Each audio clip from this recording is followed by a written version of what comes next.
Okay, so this massive box also included the Oppo watch, as you can see, which by the way looks good, and these cool coasters which can be placed in the soil to raise a plant.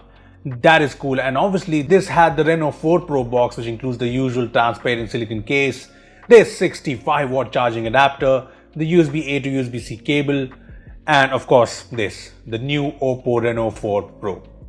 So the very first thing you notice when you take out the Reno 4 Pro out of the box is how lightweight and sleek this phone is, and the fact that the glass back feels very different in the hand.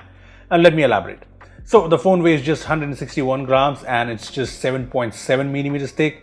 Even the cameras aren't that protruded. So yeah, this is a very sleek phone and it's lovely to hold because not a lot of companies make lightweight phones anymore. Coming to the Gorilla Glass 6 back, this has a very cool matte finish that feels great in the hands, and I like that it's fingerprint resistant too.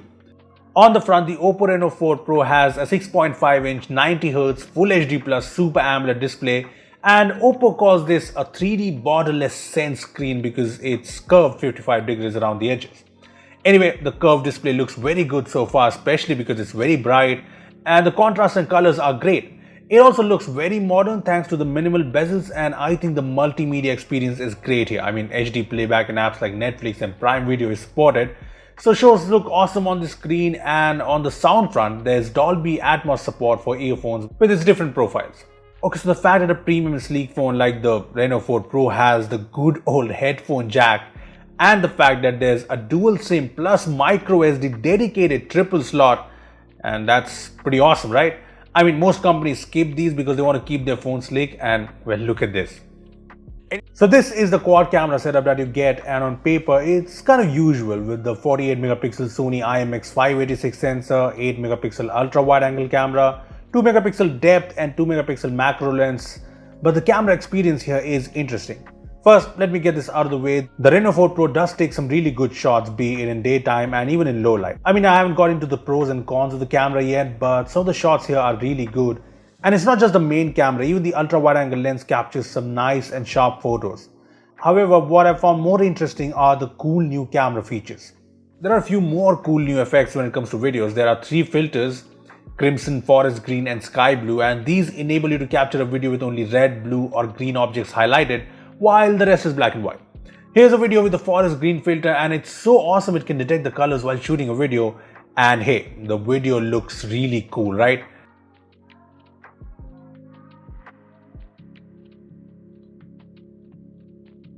Now here's a video with the sky blue filter, and look at this video. It looks so dramatic and honestly crazy cool. I love it.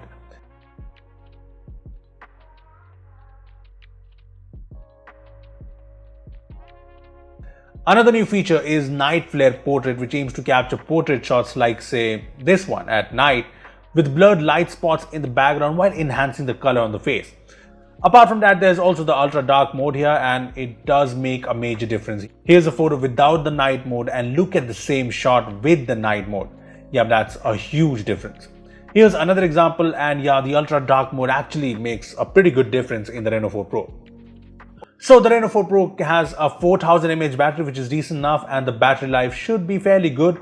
But what's truly insane is that the 65-watt charger here should be able to fully charge the phone in around half an hour. Yes, half an hour to fully charge a phone. I still can't get over it.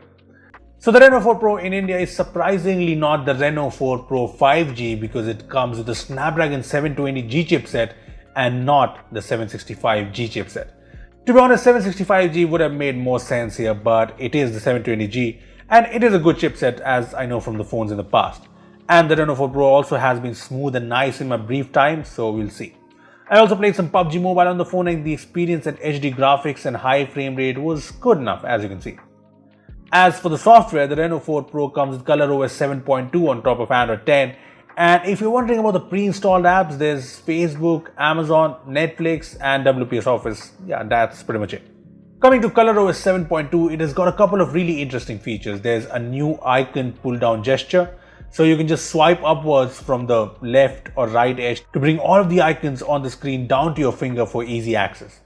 Another feature is Quick Return Bubble, which works in games like PUBG, and it lets you switch between the game and other apps with a bubble icon, and I did not really get it to work, but it sounds cool. A design that's very premium and very sleek, a display that looks really nice, New camera features that are a lot of fun and interesting, and the 65-watt fast charger that's, well, very, very fast. So yes, using the Reno 4 Pro has been a lot of fun, but at the end of it all depends on the price really. I mean, the Snapdragon 720G's performance should be good if experience from past phones is anything to go by, but this feels like a more high-end phone, and I just hope Oppo prices this right.